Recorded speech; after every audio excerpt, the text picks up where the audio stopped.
Hello and welcome to the Indian Ocean World podcast. My name is Philip Gooding. In this podcast, I'm thrilled to be joined by Professor Gillian Mathys. Professor Mathys is a social historian of the African Great Lakes region at the University of Ghent.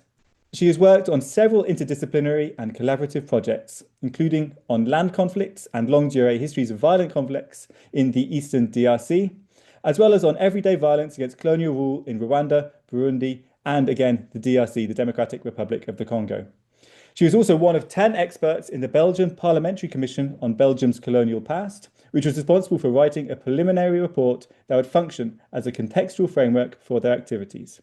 In this podcast, we'll be discussing her book, which is entitled Fractured Pasts in Lake Kivu's Borderlands, Conflicts, Connections, and Mobility in Central Africa, which was published last year with Cambridge University Press. Gillian, thank you so much for agreeing to this podcast. I really enjoyed reading your book. I wonder if you could just talk about the intellectual journey that led to this kind of your project's development into what eventually became your wonderful book, Fractured Pasts.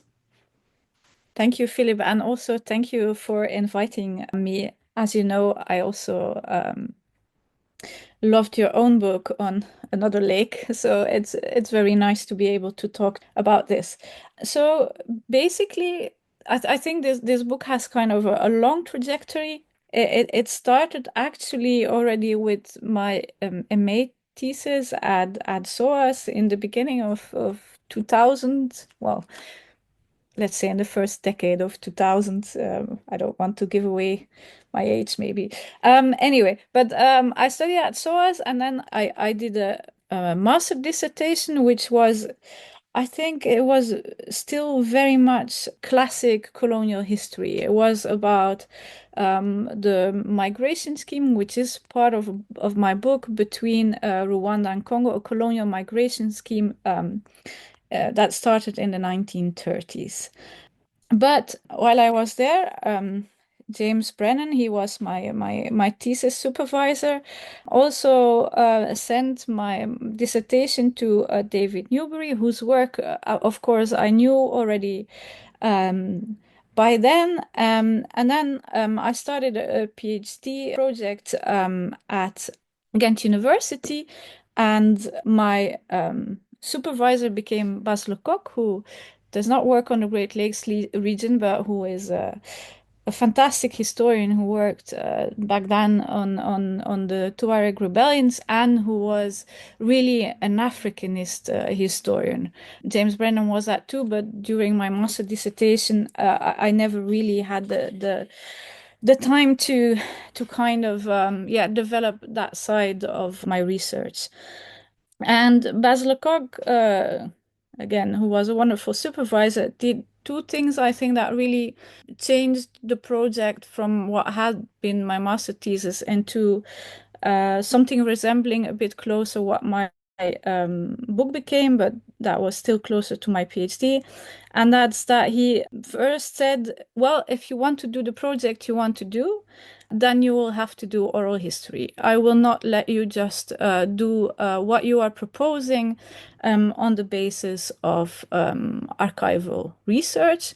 And secondly, he also told me about the African Borderlands Network, which was, I think I was even at the first meeting, which had just been founded by Paul Nugent and Anthony Asiwaju. And I think those two aspects, so the fact that my supervisor Buzz really pushed me into oral history, well, I'm very glad he did, that the fact that he pushed me into doing oral history, and when I say push, I was very happy he pushed me, but also that he introduced me to Born, I think that were two of the most important moments in what became my PhD. And so if you look at my PhD, you will also see that it's very much influenced also by the literature that came out of the Borderlands literature.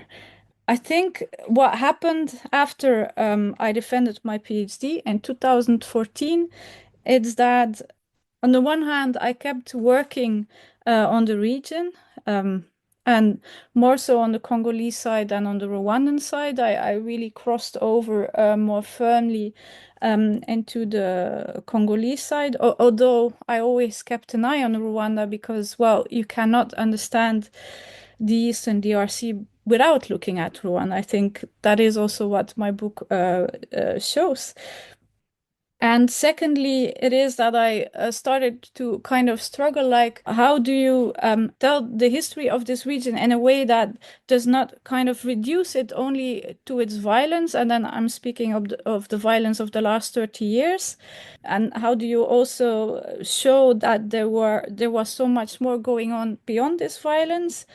And how do you do that also by referring to like these longer histories, which are not only defined by violence, but without giving the impression that you, as an outside historian, and in my case, Belgian, which makes it worse, because we all know the history of Belgian colonization in Congo and Rwanda, um, in ways that you are not giving the impression that you are trying to, as an outsider, set the record straight or tell people, oh, this is your history, you've got it wrong. I really did not want to do that because while I think there is a problem with certain histories that are being told about this region in the sense that they reproduce or reify this idea of the Lake Kivu region as a violent region,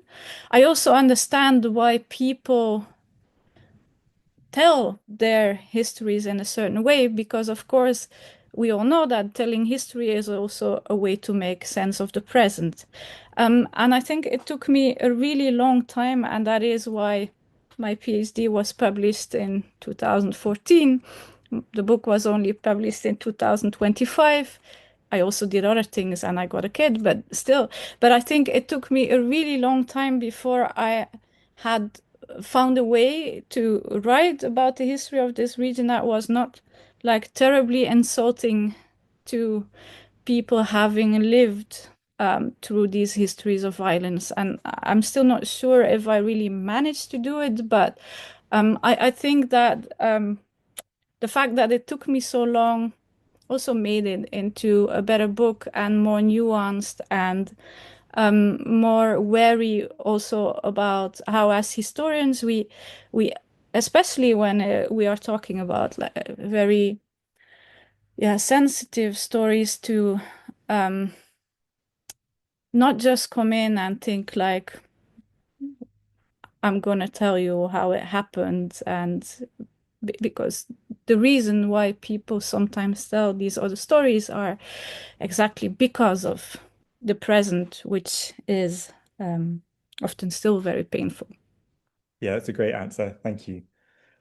All right, so as you mentioned, like the present and recent past really does loom very large in your book. And yeah, I think you sell yourself short. I think you do a great job of challenging contemporary characterizations of the Kivu region and its history that imply, directly or indirectly, that ethnic violence and violence between Rwanda and the Eastern Congo on a nation state level is an inevitability.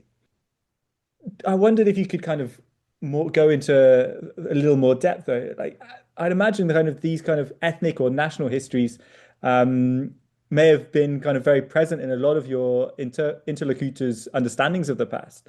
And I suppose where did you find where did you find alternative framings?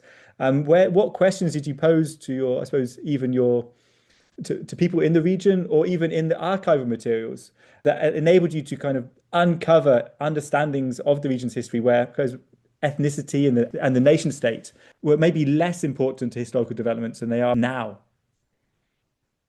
Well, I think part of it really is the people I talk to, but I'm going to come back to that because, of course, the questions I asked also had an impact on the kind of histories I was able to tell. But I start the book with Kilalo, and for me, there's several reasons for that. One, because I think he's, but not only him, also others, but because I talked so often to him, I think it's really people like him who made me kind of more attentive to other stories when I was talking to other people as well. And as I explain in the book, for Kilalo, you might maybe say that he had certain political interests of framing relations with, he was Congolese, but framing certain relations with Rwanda in a certain way, because he was part of a group of people who are in Congo often said not to be entirely Congolese. And so that maybe for him, that playing with these links and trying to downplay ethnicity or its importance might be more important as a form of, yeah, because it is very political. But I also saw it in other people's stories. And I think there's several reasons for this. One, I did not ask people directly about ethnicity or about Congo and Rwanda. What I did more or less, the interviews were kind of a mix between what they call then semi-structured, but also life histories. And so I basically asked people about their lives and how mobility played a role in it. If they knew people if they were in Rwanda, if they knew people in Congo or the other way around. And we kind of meandered through the interview, people talking about their lives, about relationships, about connections, about friendship, about mobility, about the role borders played in their life, etc., rather than asking them about what is your relationship with, brings very different information. Because if you, of course, I think if I would have asked what is your relationship with Rwanda as a Congolese, you would have had also more of a political commentary. And I don't want to romanticize, of course, these kinds of life histories. You also have to be careful, etc. And they also say a lot about the social present. But I do think that the outcome was very different. And that also made that I did not frame like the interview as something that was about something very political. It was more about their lives. Secondly, I also think there were older people, and I sometimes have the feeling, but I don't know if there's much literature about this, and I don't know if anyone else also has that, but I sometimes feel like people who are a bit older sometimes speak more freely. Maybe it's because of a certain social status, maybe it's because they have less to lose. I don't know why, but I feel like sometimes they have like, yeah, they speak more freely about their lives. And so I sometimes think that also helped maybe. I've tried to think for a very long time, like, what does it mean that I was white and young and Belgian? But I always worked also with other people who helped me for the translation, etc. So I don't know how much that had an impact. Um, and I also saw that, of course, the social present did have an impact on the way people talk to me, especially, for example, if it was people who had more recent pasts in Rwanda and they were coming from Congo, for example. You would see that then there would be a certain they would not talk about this openly, or that would be something they would try to hide, which I also understand because, of course, that again was and is still very political and could cause them real problems. And so, yeah, I think that is one part of it. So being very attentive to the way people talked about their lives and not necessarily about reflecting on like on a more abstract level, that gave very different results. But also, like, even though I think colonial archives do something to space which is very problematic in the sense that because they are based on these national frames that were imposed in part by colonization, they kind of reproduce these national frames. So there's a lot of mobility or a lot of connections that are or not detrimental or not useful to the colonial state, which kind of we lose in the archives. You kind of feel that they become invisible, or that you cannot really try. It's really a blind spot,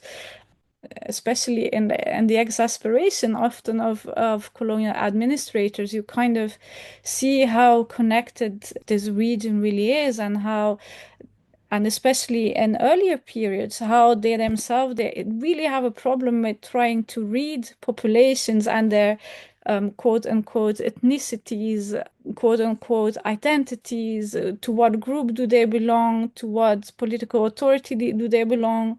How are we going to try to yeah, draw lines around these people? Where are these lines? And I think that you really see there that at that time the categories that become much more fixed in later periods, they hadn't been there were different grids to read these populations, and the grid of legibility that later became, I think, quite pervasive, hadn't been put in place. And there you can also see like these tensions. So you kind of see it on different levels, I think, in the interviews, and then you also see it in the archives, where kind of feel the friction between what these administrations want to project on people, because they also have, of course, certain objectives with regards to governance, but also economy, that it's sometimes you really feel it in the archives, that there's like a friction or a tension. There's so many questions I could follow up with here, and thank you so much for answering that one so eloquently. But I'm going to pick up on basically on the last point you made about the exasperation of colonial officials that comes into the archive, and also kind of linking that again to the present, which is where we started that question, or it's where you started the response. And this is kind of a statement from a Belgian colonial official in 1935, which you quote in your book. And it drew my attention, but also drew attention because of my own experiences in very informal observations on the Congo-Rwanda border. Now, the quotation from the Belgian official from 1935 is, quote, "The delimitation of the border between Rwanda and Kivu," so Kivu being in DR Congo, "of 1912 was nothing more than a theoretical agreement with no repercussion on theirs in the people's daily social life. We see an incessant coming and going of entire families on both sides of the border." And this really speaks to the mobility across border that you kind of referred to in your previous question. I kind of wanted to talk about, to what extent is this still the case? Like this observation from 1935, does that still kind of apply now? And I'm asking this again, as I said, from my kind of a little bit from my own perspective here. I was at the border completely informally in 2012 between Gisenyi and Goma. So Gisenyi is on the eastern side of the border, Goma is on the western side of the border, and they're both right on the northern tip of Lake Kivu. And this is in 2012, and this is at the point where the armed group, which has international notoriety, M23, was coming to its first apex, basically. And even in this time of increased tension between Rwanda and Congo, and also in Congo itself, my observation was that people were basically crossing the border with little to no restrictions, kind of in the manner like they kind of, to my mind, or at least, or sort of maybe the quotation from the 1935 colonial official kind of reminded me of that. Like this seems kind of pervasive. This seems like kind of something that is potentially a continuity. I wondered, is this a continuity? Is it continuity to the present? Does this represent something that happened in the deeper past as well? And if so, if in terms of this continuity, or otherwise, to what extent is these kind of movements across the border in 1935, potentially before, and now, is there a continuity or is there change from the colonial officers' observations in 1935? I think that's a very good question, and I think it is a kind of a paradox in the sense that often people think there is war, well, because maybe M23 is backed militarily by Rwanda. So, and you could say that to some extent there is war between Rwanda and Congo also, because as they backed the Congolese military backing with sending troops across the border. You could say they are at war. And then I think many people who don't know the region would be quite surprised to hear that indeed the border is still open and that people are crossing daily. And I would say still in very high volumes. And so I refer to something like this in the book because I need to be honest. The last time I was in Congo, well, in Bukavu or in Goma was in 2022, and that was when tensions really started to heighten around M23. I think I was in Bukavu just after they took Rumangabo, which is a border town in North Kivu. And so these tensions that then really culminated in the territorial expansion of M23, especially in the last part of 2024 and 2025, were building up back then. And then there was this talk about closing the border, like people in Kinshasa were talking about maybe we should close the border, like on social media too. And then I was talking to my friends in Bukavu, and one of them, who is a businessman, he said like, no, this is impossible. Nous sommes condamnés de vivre ensemble. So we have no choice but to live together. And how am I going to survive if the border is closed? And I think in that respect, like the impact of this, some research that came out of Bukavu, also that looked at the impact of COVID-19 measures on the economy. I mean, it is really detrimental. People depend on the commercial links that have been established between Rwanda and Congo. If you cannot survive without it. I think that is really clear. And to some extent, the whole of the Eastern DRC are more, of course, they are linked to Kinshasa because they share a national territory, but they are also looking towards the east as well, also in, for example, commercial terms. So yeah, I think the incessant coming and going, it's still the case. I was in Bukavu and Goma was taken for the first time in 2012 by M23. And yeah, at one point I crossed the border myself, but I could not really see a huge difference with before Goma was taken. So people, they have no other choice than to actually use this border.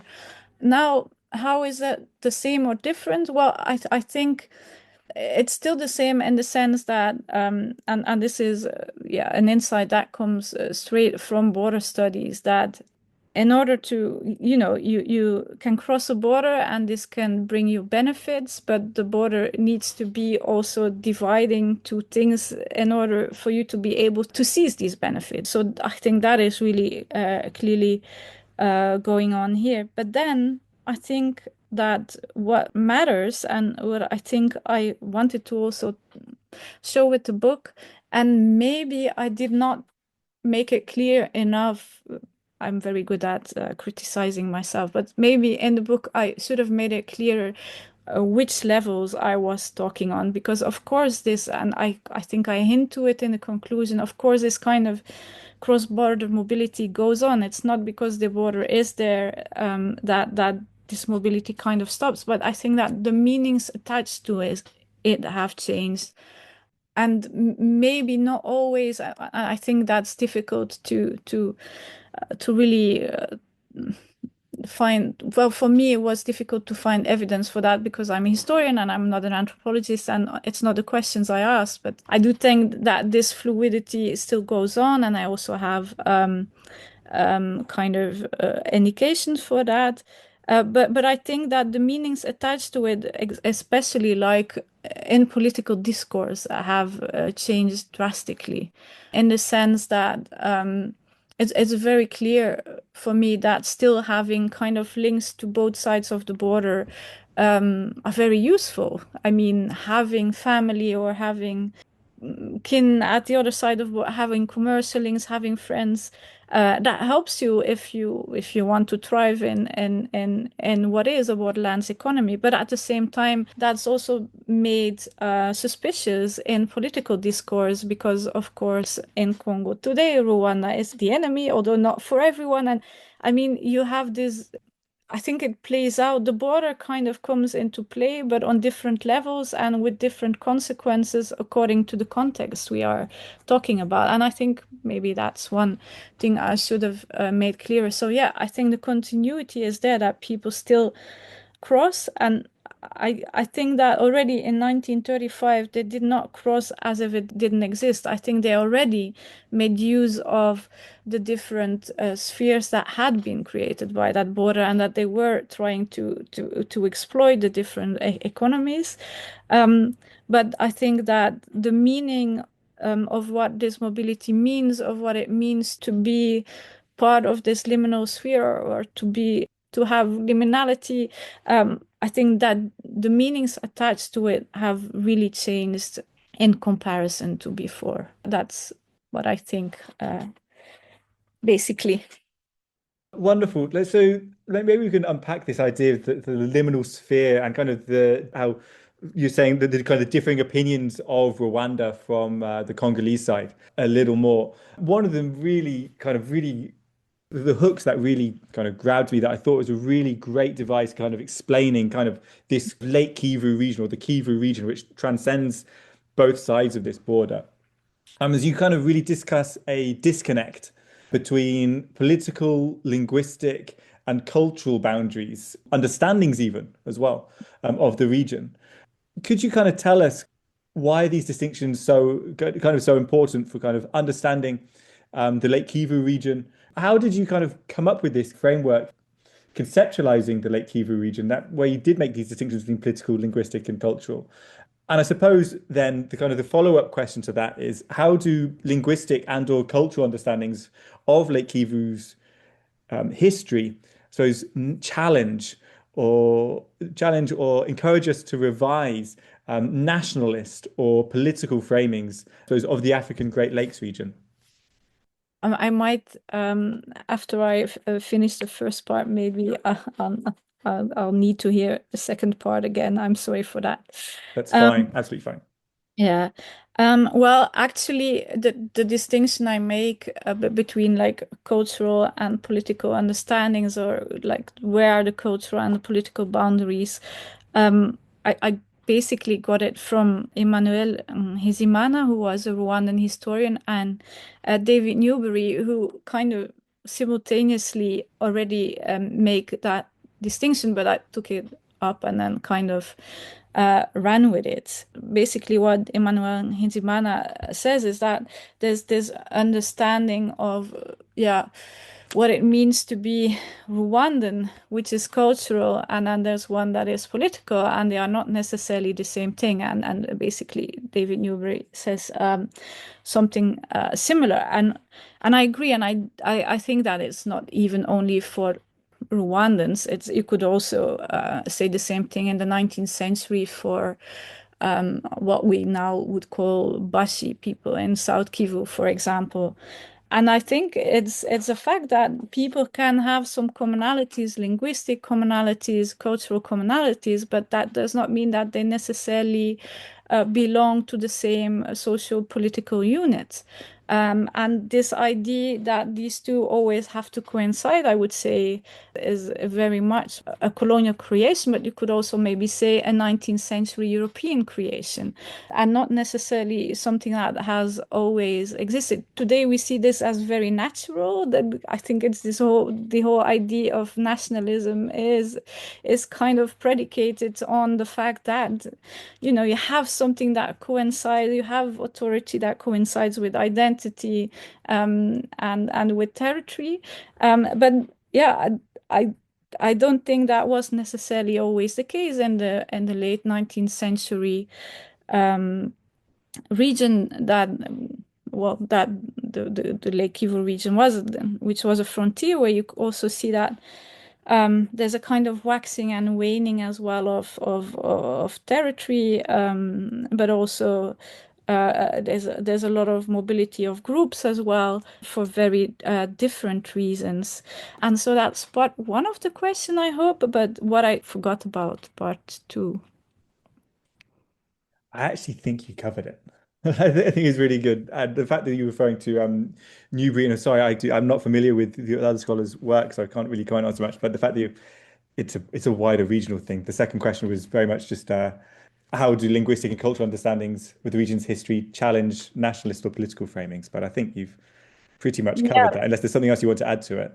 yeah, but I do think that how does it challenge these nationalist framings? It challenges, I think it challenges especially the claims that Rwanda is making today about having been larger in the past. What I call then, well, I'm not only me, but what is called then the Greater Rwanda thesis, and which you see popping up. Well, I trace it back to the first time in the First World War, so it's already 100 years old. This claim that Rwanda used to be bigger, but we definitely saw it coming back in the last 30 years as a kind of legitimation of Rwanda's interference or active mingling in the Eastern DRC. We see it during the First Congo War.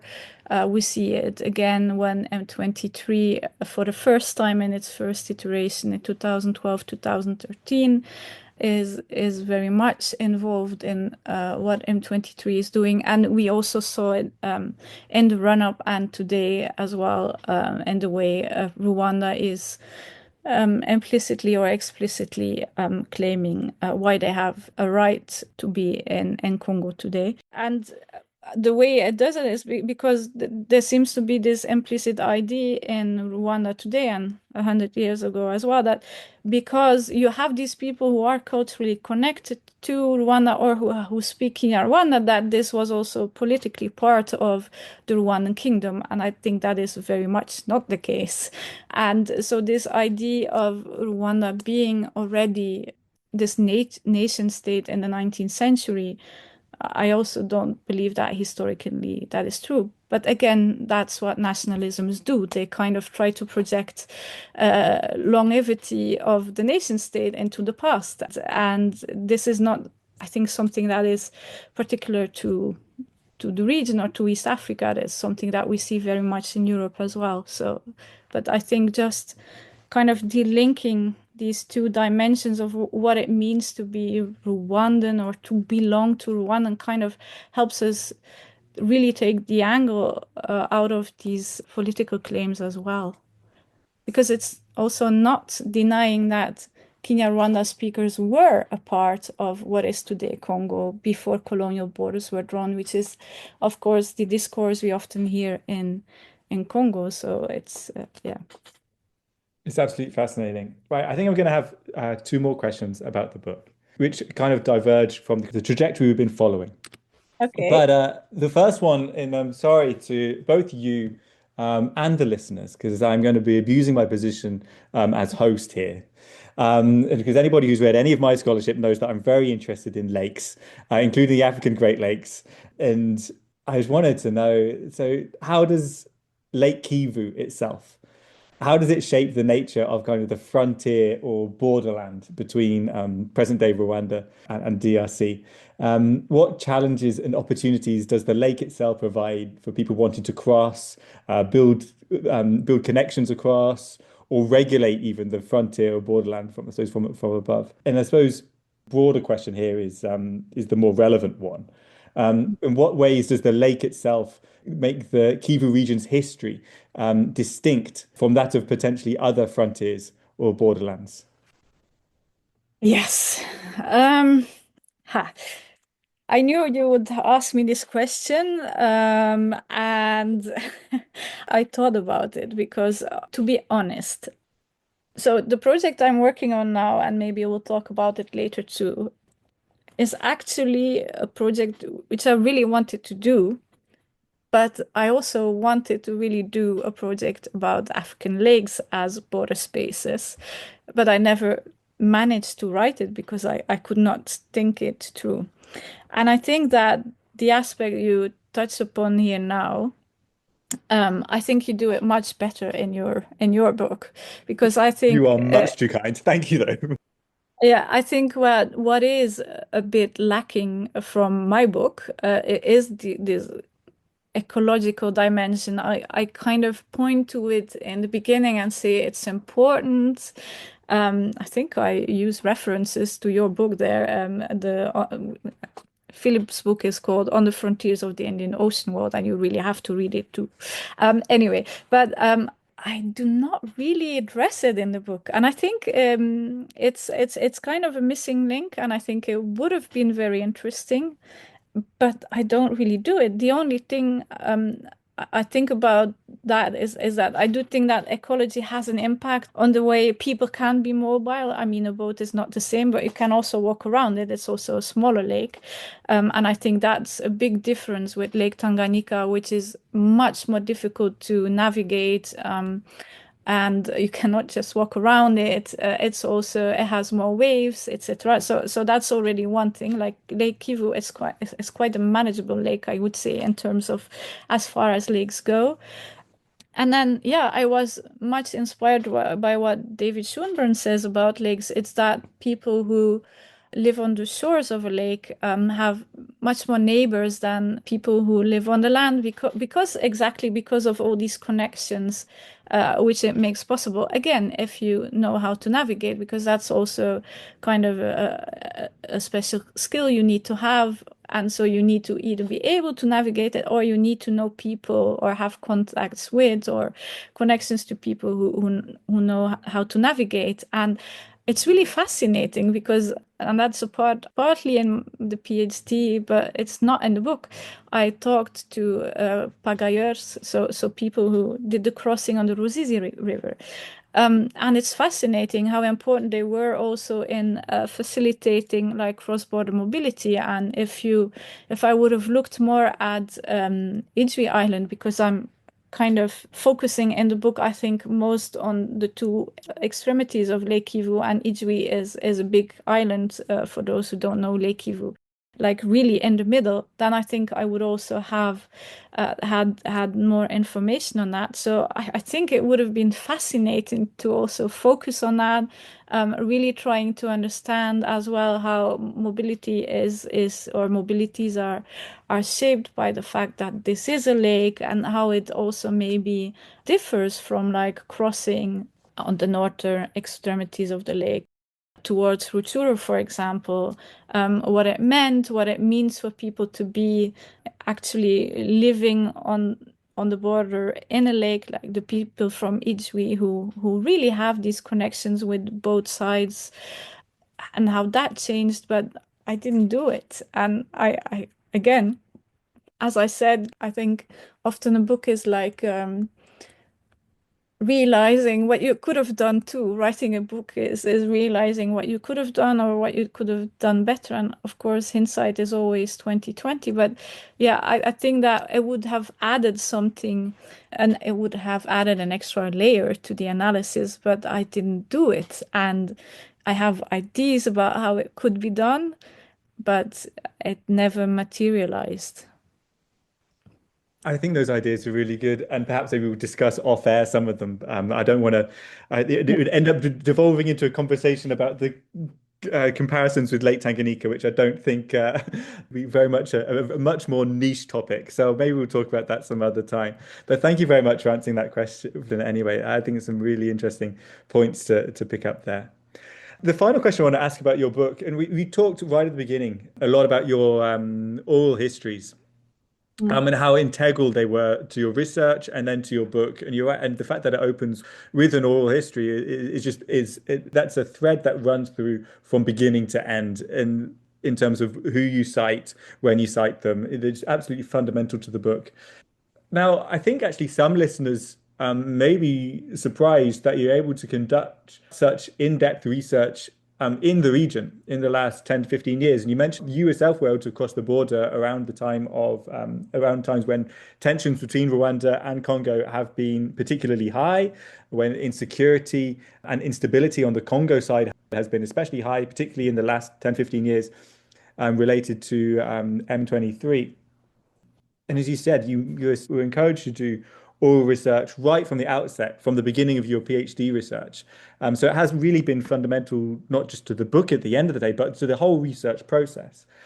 Now, I think I'd love to know, because I know particularly probably a lot of junior scholars would like to know this as well. It's like, how did you plan this research in this kind of unstable and possibly insecure context. How did potentially, and then once you planned it, how did your plans change on the ground? And I wondered if did you have, I suppose, maybe any advice or any experiences you think that particularly junior scholars who may be planning similar research, whether in the Eastern DRC or other regions, which from the outside at least look unstable, insecure.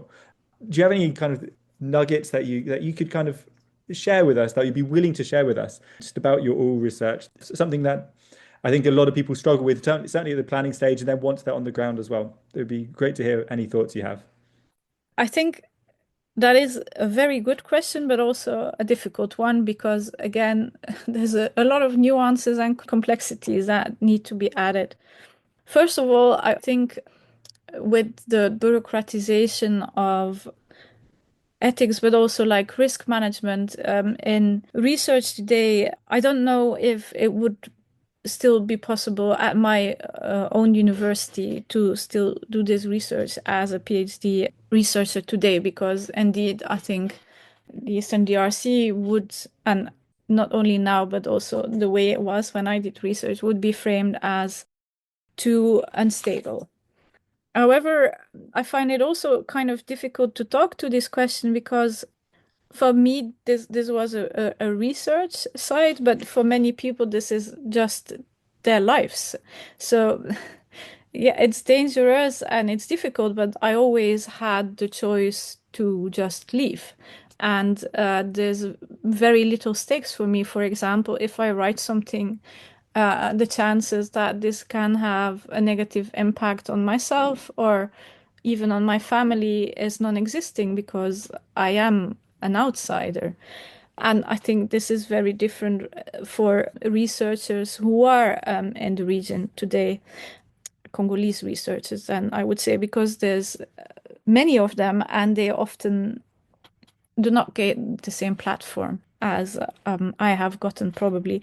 And in that respect, I really want to point everyone who is listening to this podcast to the Bukavu series. And Bukavu series is basically a series which thinks about research relations between global north and global south, but also very much gives voice to Congolese researchers who are doing research in these very difficult areas, but also are living there. And so they don't have the same privilege as I had when I was doing research. And I think this is really something problematic about this whole idea about doing research in difficult settings, in the sense that it was still my choice. And again, it's people's lives as well. So I don't want to, there is sometimes some heroification of this kind of research, and I really do not want to do this. I'm a bit afraid of that. But anyway, I think that I was very lucky. The first time I did fieldwork in Goma, there was a friend of mine who already had some contacts in Goma, Karen Busser. I'm gonna do a shout out to her here in Goma, and then Godfra Muzalia in Bukavu. And I don't think I would have been able to do it without these people having been so kind and generous to me. I also think that I did research like often in the calmer periods that's maybe difficult to grasp again from the outside, but the way it worked is that you kind of throughout since 2009, the first time I arrived in Congo, we had periods where you saw tension rising a bit, then going down a bit again, but that's also not always in the same region, so you could kind of also avoid the regions where you knew there was much more tension. But again, the network you have in a region then is also kind of crucial to kind of understand these complexities. I think that it took me time. I mean, in the beginning, I stayed much closer to the cities. It's only later that I would go more into the really rural areas. And that was also as I had gotten to know people. My network was large, but also was more at ease. My Swahili improved. All of these things. I mean, we are really talking about a period of 15 years. In the first year, I did, I think, very different things than 10 years later. And so it's also getting acknowledged to the place. And again, for me, the stakes were much lower and I was protected. I really think that I was protected by the fact that I was white as well, especially during the periods I did research. So what would I say to junior people? Yeah, be aware of the privilege you have. Do not make it into like this, oh, look what I did and blah, blah, blah. I think that's really disrespectful to people. And now I'm talking to other white junior researchers to be clear. Make friends, build networks, take it slowly, be respectful. I think most importantly that. And another difficult one, and it's not that I want to make this out to be something transactional or something, but I think you build networks through investing in them. And with this, I mean, again, respect, but also trying to give back or to be mindful, to be grateful. Or I know there's a lot that is being written now about ethics and about how you behave. And as you can hear, I'm not really at ease to talk about this a lot. And I don't know why. Anyway, but so yeah, I think you need to be really aware of the privilege and the fact that it's a choice and then not make it into this kind of, oh, look how difficult it was for me. Well, you can always go away and you chose to go there, and then you kind of also have to deal with the consequences to some extent. And this is not to say that it cannot be difficult, or I'm not saying it was like easy or like a walk in the park, but I don't want to make that the story, because it was a choice and it brought me a job, and I would feel a bit, I don't know, dirty to emphasize that it was difficult or that this is difficult terrain or. Right. Thank you so much for that response. I think it speaks to like the need for humility as well. And it's been really refreshing, I think, to hear that a humble response to that question. So thank you so much for indulging me and the listeners with that. I think you make some very important points about the need for respect and understanding your own positionality. So thank you so much for that. I really appreciate it, and I hope it'll be appreciated by our listeners as well. All right. Before we wrap up, I just want to ask one final question. I don't just also mention as well, you mentioned obviously in that question, in the answer to that question, Vukavu series, I'll be glad to put that in the podcast description to make sure. So if listeners want to find out more about that series, it looks like a wonderful endeavor. You can already see on the website that there are versions in English, French, and Swahili. So it's very widely accessible to people all over the world.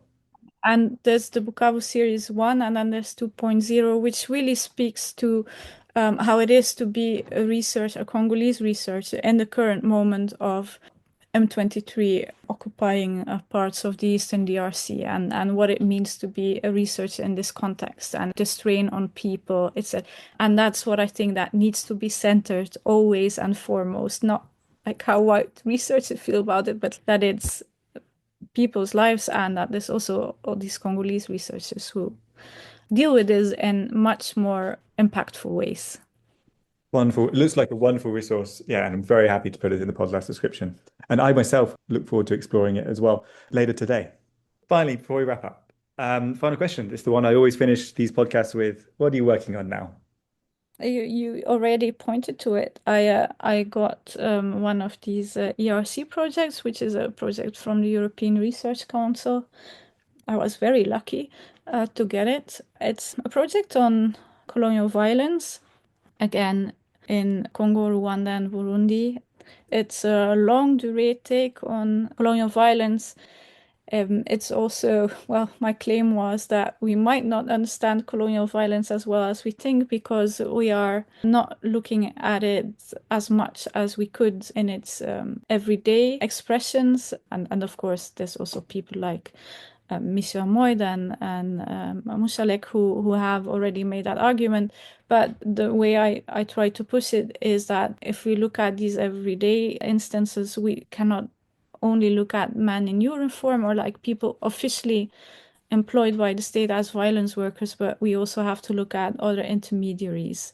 white as well as African, who are maintaining the colonial order on the ground or trying to subvert it as well through the use of violence. And it's a collaborative project, which means that I'm working with 3 PhD students and 1 postdoc, and then myself. And I would say it's really nice, but there's something weird about saying it's nice to work about colonial violence.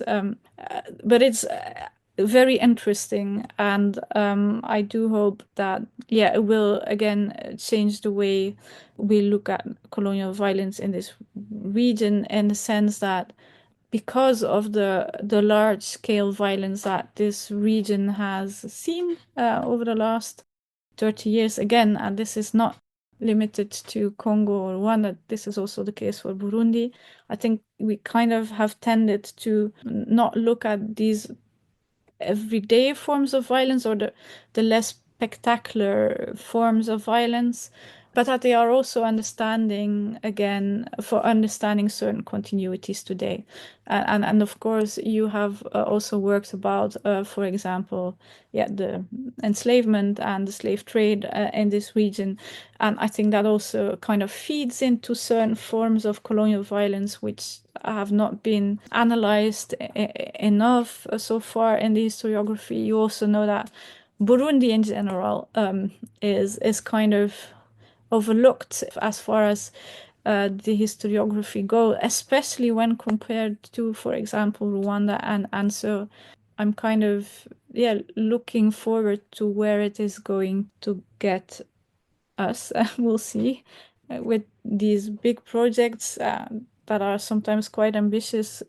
I feel you're always having the impression in the beginning that you're just bumbling around, but I also had that with my other research. So I think I bumble until I stumble onto something that can be turned into a book. And I think that's also okay as a research process, but we'll see where that goes, I hope. Yeah. Wonderful. It sounds like a very worthwhile project. Really look forward to hearing more, reading more about it as it continues to develop. Thank you so much for discussing that project, but also Fractured Pasts, your book published last year with Cambridge University Press. It's a really wonderful book. As I said at the top, I really enjoyed reading it. So many wonderful insights, which I'm going to be taking with me as I move forward in my own research as well. Before closing, I also want to thank Sofia O'Reilly, who will be producing this podcast, or by the time you're listening to it, who has produced this podcast. And I also want to thank the listener as well. Thank you for listening and or downloading. And finally, just to say, this has been the Indian Ocean World podcast. We would like to acknowledge the generous support of the Social Sciences and Humanities Research Council of Canada. The Indian Ocean World podcast is produced under the SSHRC-funded Partnership, Appraising Risk, past and present. The podcast runs in conjunction with the annual speaker series at the Indian Ocean World Centre at McGill University, Montreal.